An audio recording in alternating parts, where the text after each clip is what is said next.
del modelo MDR y acá estamos todos nuevamente y de su aplicación en la sexualidad. Y sobre todo el doctor Rubén Lescano nos estaba explicando un poquito cómo funciona un mito, cómo funciona el modelado de un mito o de una creencia en condicionar conductas subsiguientes, ¿verdad? Bueno, esperamos que se vayan sumando.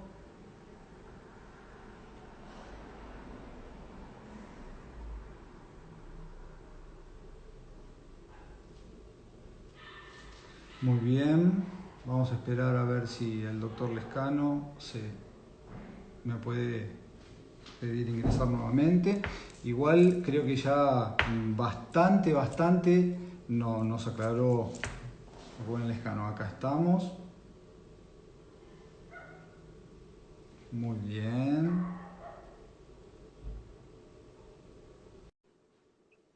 Bien, acá ahora me dicen que se escucha perfecto. Estamos saliendo bien. Vamos a esperar que se conecte Rubén. Ahí estamos, Rubén. Otra vez. Otra vez. Entonces, en el punto donde estaba por responder y creo que se empezó a interrumpir más. El punto estaba más asociado al momento que vos mencionabas de los mitos y cómo esos operan de una determinada manera. Y yo lo había retraducido en términos de MDR, esas experiencias, el varón es quien inicia la relación sexual y mantiene el timing, la primera vez duele, sangra, em, todos esos fenómenos son, son con lo que yo llego a al encuentro sexual. Pero también va a depender de cómo sea ese encuentro que refuerce o no. Si lo refuerza es porque alguno de esos factores interfieren o la reacción de mi partener genera ese fenómeno, refuerza este fenómeno, en realidad se va a dar una confirmación que va a tender a perpetuar en el tiempo. Bien, bien. O sea, claro, es el contexto más las creencias. Y después yo te consulto, hay a veces pacientes que presentan cierta dificultad, tanto sea dificultades de erección, dificultades en la eyaculación, y cuando uno empieza a indagar, enseguida el paciente te dice, yo creo que tiene que ver con tal cosa. O por ahí un paciente, te hablo de casos reales de mi consultorio, que me dicen, lo que pasa que a mí me llevaron a debutar sin saber a dónde me llevaban, me llevó un tío y de pronto estaba en una habitación con una señora que me empezó a tocar y yo no sabía por qué había ido ahí. Y ese evento, él me dice, cada vez que voy a estar con una chica me vuelven esos mismos nervios. Ujú. Ok.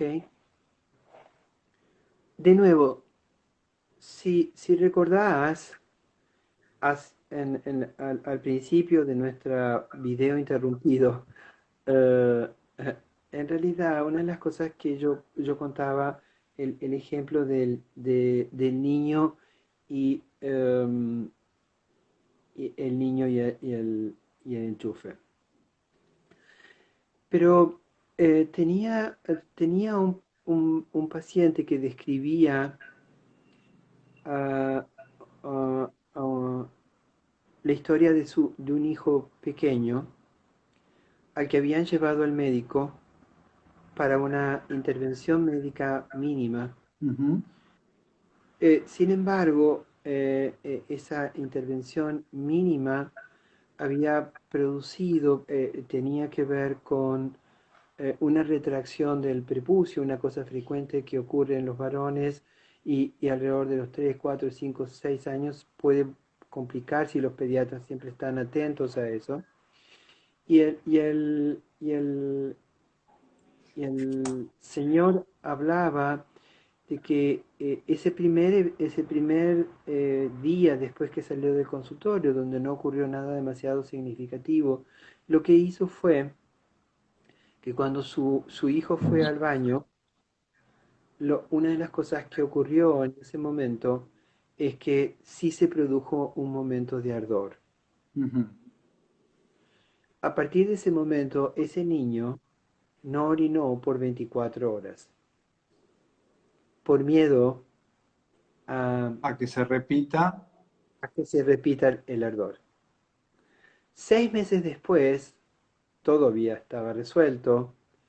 6 meses después, por un episodio médico de otro tipo, menor, lo llevaban al médico y el niño lloró intensamente antes de llegar al médico.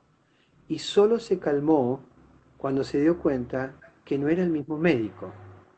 Es decir, esa experiencia había dejado un grado de representación eh, negativa en su memoria y entonces el médico había quedado asociado a, a esa experiencia de dolor y orinar había quedado asociado muy, muy rápidamente al dolor. Entonces, este es un buen ejemplo donde una primera experiencia sexual puede dejar ese inicio marcado la evocación de emociones que son negativas. Bien, bien, bien. Y bueno, y entonces dentro del modelo MDR, todas estas, digamos, dificultades o cosas que se repiten, lo que se busca es que perturben lo menos posible. La idea sería no solo que perturben lo menos posible, sino que dejen de perturbar, que yo las recuerde, pero las recuerde como una experiencia del pasado negativa. Mi inicio sexual puede haber sido negativo porque mi tío me llevó con la prostituta o por la razón que sea, pero en ese momento, entonces, eso es algo que me pasó allá. Hoy sí puedo defenderme, hoy sí puedo elegir mi partener sexual, hoy sí sé qué puede pasar, hoy sí sé qué tipo de relación y de encuentro quiero. Entonces, en algún sentido, lo que nosotros decimos es que ambas experiencias son experiencias que de alguna manera dejan esa facilitación, ¿sí? Tanto de la pequeña experiencia, ¿sí? Ujú. Porque en el caso del niño no se generó no fue una cirugía ni un evento extremadamente doloroso, fue esa reacción de ardor al intentar orinar después de haber ido al médico. Y eso generó una reacción muy, muy rápida y fijó el recuerdo de manera duradera. ¿Por qué relato muchas veces estas experiencias de los niños? Porque para indicar que es la manera en la que nuestro cerebro puede aprender, es la manera en la que podemos eh, diferenciar al mundo entre bueno y malo. Y en particular, y esto es lo más importante, nuestro cerebro guarda más rápidamente y más fácilmente las experiencias negativas que las positivas. ¿Por qué? Porque las experiencias negativas requieren, ¿sí?, del guardado rápido y firme para no repetir, para evitar peligros, para no entrar en situaciones adversas. Porque entonces uno podría decir, por qué será? Entonces yo, de esa primera experiencia con la que yo fui a ese primer encuentro sexual, se sigue repitiendo, aunque ya la tenga 20, 10, 15, 30 años más que allá. Porque cada vez que me acerco, ocurre eso. Sin embargo, en este punto particular incluiría otra cosa, Ujú. y es que en el caso de la sexualidad, además, siempre involucra en algún grado de tensión, con lo cual también puede favorecer. La excitación sexual genera un estado de activación que hace que me acerque a mi partener sexual, pero también puede favorecer el surgimiento o el resurgimiento de algunas emociones negativas. Bien, esto vendría de la mano también de algún tipo de ansiedad de desempeño o de algún tipo de nerviosismo de esa naturaleza. Exactamente, exactamente. Pensemos, por ejemplo, y esto es algo que nosotros consideramos mucho, un bailarín, un deportista de alto rendimiento, ¿sí? Sí, Si pensamos los deportistas de alto rendimiento destacados en el mundo, ¿sí? Frente a ciertas situaciones de tensión, pueden errar el penal. Y eso no significa que no ganen millones y que sean personas destacadísimas, pero la tensión también ocurre. Cuando estoy por iniciar una carrera y me pongo en posición de largada antes de que se cuente uno, dos, tres, eh, mi cuerpo está activo en tensión. Cuando me acerco a mi posible partener sexual, también me preparo con grado de tensión. Y entonces es una tensión que tiene que tener un rango. Y mi cerebro puede haberlo quedado sensibilizado. bien. La verdad, Rubén, sos muy generoso con todo lo que nos estás diciendo. Yo estoy encantado con esta charla. Pero hay una pregunta que es puntual que me hicieron, ¿y pero que en la consulta movés los ojos? ¿Cómo podemos decir qué es lo que sucede?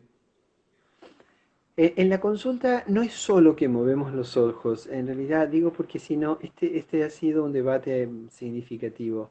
Es decir, no solo eh, eh, se mueven los ojos, sino que se evoca la experiencia y luego de cierto proceso más complejo que evocar la experiencia, vamos a mover los ojos, porque eso le va a quitar posiblemente por un proceso de explicación mucho más complejo y sofisticado, lo que le quita es carga emocional, baja el nivel de malestar, el nivel de aversión que nos produce y entonces de alguna manera va a generar eso. Por ejemplo, esto sería equivalente. Cuando un niño está en la playa, un niño pequeño con sus padres, y está en la orilla, está jugando, y una ola lo empuja, lo golpea, lo tira, traga agua, se asusta, y de alguna manera el niño ya no quiere entrar al agua. Lo que de alguna manera hace el niño entonces es retirarse de algo aversivo. Pero al mismo tiempo, cuando eso ocurre, lo que termina pasando es que sus padres van a favorecer el encuentro. Ningún padre sa- se aleja de la playa el resto de la vida porque el niño se fue tirado por una ola. Va a permitir que se vaya acostumbrando, que se vaya desensibilizando, que se habitúe a esto hasta que el niño nuevamente pueda ingresar. Cuando eso se ha perdido, parecería ser que los movimientos oculares con esa evocación van a generar una pérdida de la carga emocional, generando que el recuerdo empieza a perder carga y empieza entonces a capitalizar experiencias más eh, positivas o novedosas. Bien, bien, bien, bien. Clarísimamente explicado. No es solo el movimiento ocular, sino es todo un procedimiento que incluye este movimiento ocular y que tiene que ser llevado adelante por especialistas, por profesionales, ¿sí? Y bueno, por supuesto que cualquier profesional que se quiera formar o entrenar en MDR lo puede hacer en tu centro, ¿sí? En CIPSE, Así es. y, y que las personas que opten por algún tipo de terapia, que por supuesto lo hagan siempre con gente muy entrenada y que sepa hacerlo, porque no es simplemente el mover los ojitos. Exactamente, exactamente. Rubén, Ok. estoy encantado con que hayamos charlado, agradecido y muy, creo que ha sido una charla muy esclarecedora sobre lo que es el MDR. ¿Sí? Ok. Acá hay pregunta, acá tengo una pregunta que preguntan cuántas sesiones son. Eso varía de acuerdo a los cuadros. Lo que puedo decir es, el trastorno de estrés postraumático em, sin complicaciones es decir, sin grandes conductas de riesgo, ¿sí? Tiene un rango de 12 a 15 sesiones. Bien. Algunos van a necesitar menos, algunos pueden necesitar un poco más, pero este es el rango cuando tengo este cuadro. Distinto es que tenga otros cuadros, digamos, que pueden estar afectando la sexualidad y que de alguna manera pueden generar la necesidad de procesos más largos o procesos más cortos. La otra cosa que me parece interesante, que tiene que ver con, cuando lo pensé cuando me hiciste esta invitación, es que en realidad es un componente que debería ser, si lo vamos a pensar en términos de sexualidad, lo tenemos que combinar. Es decir, la idea es eh, eh, justamente es que no solo necesito bajar el nivel de sensibilidad que produce eh, el malestar, el recordatorio y la vocación de acercarme sexualmente a alguien, sino que además tengo que aprender a las habilidades que son las que ustedes enseñarían en un proceso de cómo llevar adelante una relación sexual satisfactoria. Y que tiene, yo muchas veces digo, um, un niño que se cae del triciclo a los 3 4 años y a partir de ahí uh, deja de